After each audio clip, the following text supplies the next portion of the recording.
Now that's a boss. Yeah, boy. Yo, what's going on, guys? It's your boy Say here. Let's get right into it. Okay, and here we have Transformers Rise of the Beast Scourge clocking in at 120 hours of build time. 120? 120, boy. Yes, you heard correct, 120 hours, which gives this guy the trophy of having the longest build time of any build I've ever constructed. This build right here took longer than my Transformers Dark of the Moon Optimus Prime version 3, and that build had a trailer, a jetpack, a whole bunch of weapons, a shield, and a whole bunch of other accessories. But this robot mode alone took longer than all of that. What? So after seeing all that, I know a lot of people are wondering, what happened here? I'ma tell you what happened, bro. I'ma tell you what happened. Yeah, tell him, bro. Tell him. I'ma tell him.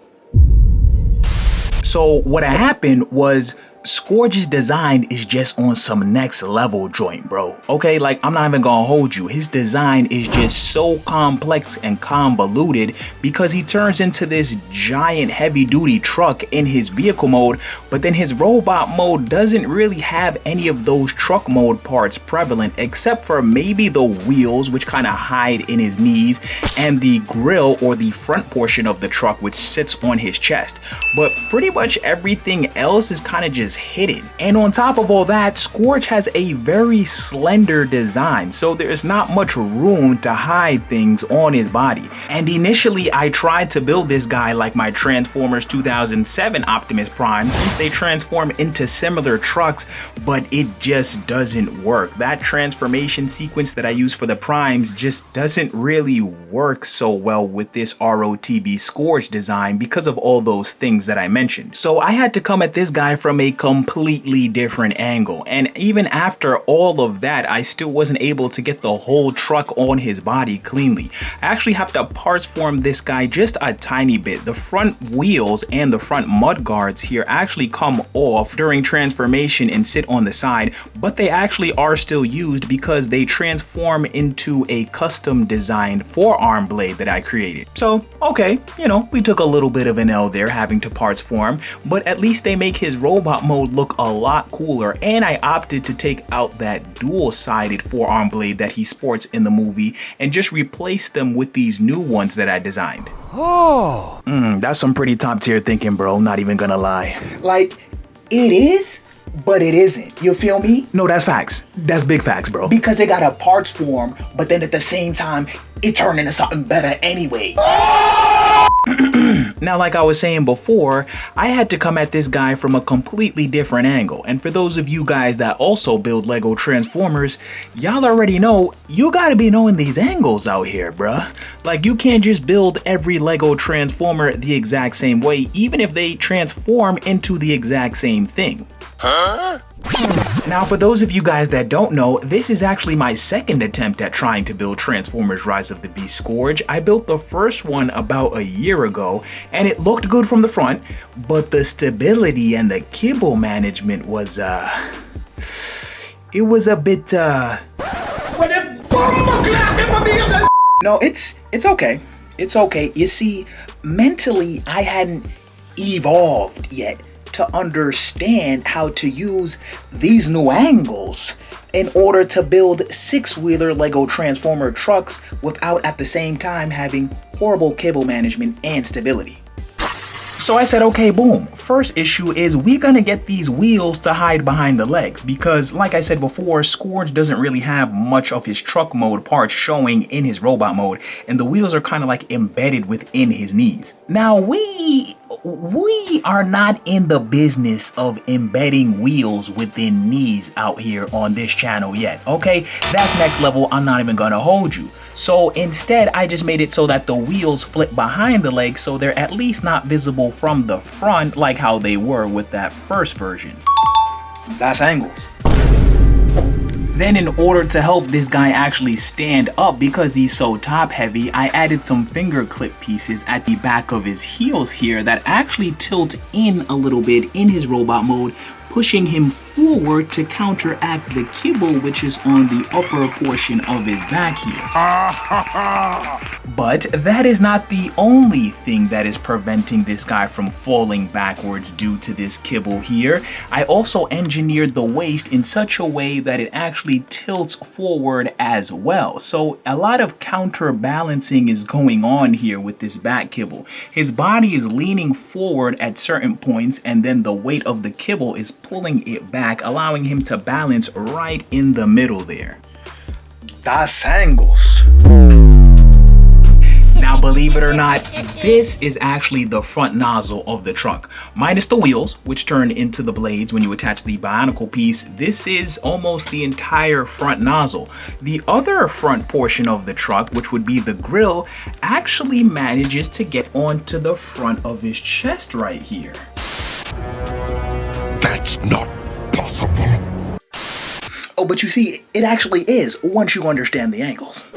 So the thing is, the reason why the front nozzle of the truck is able to collapse down and fold onto his back at all is actually because it's hollow. So there's nothing actually in there, just the walls fold down into like flat squares and then rotate to the back of Scourge's upper back. So when I was designing this guy, I had already in my head this idea that I was going to hollow out the front portion of the truck and then run a string of clip pieces through that hollow section, attach that string to the grill, and then when he transforms, the grill will still be in the front and will just transition onto his chest, and the other portion, the nozzle of the truck, will rotate onto his back. And I was really scared that I was going to waste my time and that it wouldn't work, because the Studio Series Scourge's chest transforms in a slightly different way. Like that front grill section that I'm talking about kind of just moves to the side, and then the rest of the truck goes to the back or is used for his arms or something, whereas mine is actually being threaded through the front of the truck. But it worked, and if you take a close look, you'll see that string that I was telling you about there actually folds into the interior of his chest here, and this grill piece right here, which I removed just for demonstration, sits right on top of it. And then when he transforms, it pulls back out and then meets the other portion of the nozzle, which rotates off of his back. Looking pretty elite with these angles right now. Not even gonna lie. Now, just on a quick side note, if you are interested in having me build and review your favorite Lego Transformers or mechs on the channel here, consider becoming a Super Say. The membership link for that is in the description. And on top of me fulfilling your personal build requests, you'll also get access to all of my current instructions and any future instructions that I create. Okay, now real quick, Scourge here is coming in at about 9 inches in his robot mode, so he just barely made it to big boy status. And of course, we couldn't showcase the new and improved version of Scourge without also showcasing the signature tentacle arm thingy and the arm cannon. Both of which look so much more accurate and better proportioned on this newer version compared to that older one. But you know what? Bro, we've been talking about improvements for a good minute with this robot mode now. What's good with the vehicle mode? Damn, son, where'd you find this?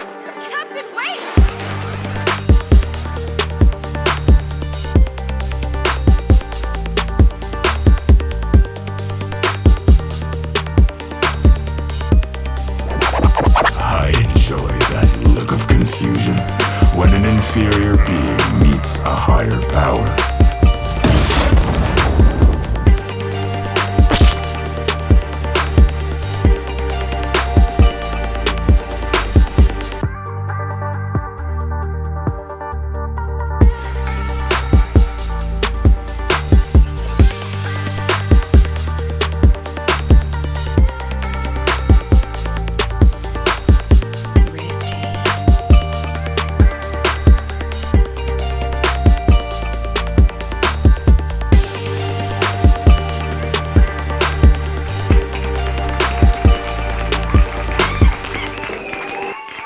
Okay, and here we have Scourge version 2 in his vehicle mode, and looking extra menacing in the all black, if I don't say so myself. Now, compared to the version 1, Bruh, I'ma keep it a stack. The version 1 still holds up, but we have made some improvements with this new version here that I'll cover real quick. Well, for one, almost the entire exterior of this version is covered in smooth black tiling, giving it a nice, sleek, and realistic finish.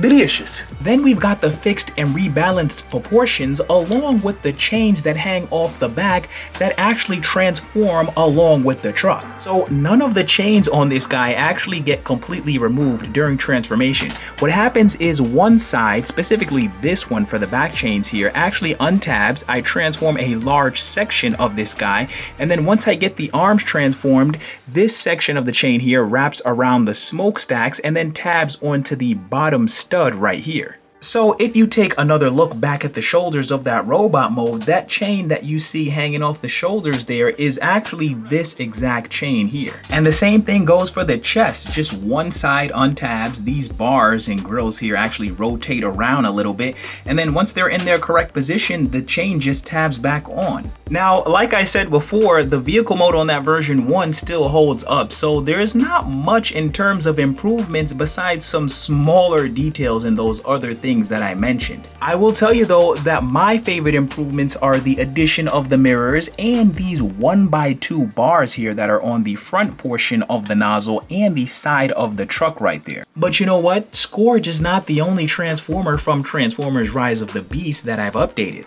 I've also got an Optimus Primal version 2 and an Optimus Prime version 3. So I'll leave the link to the video reviews of those guys at the end of this video.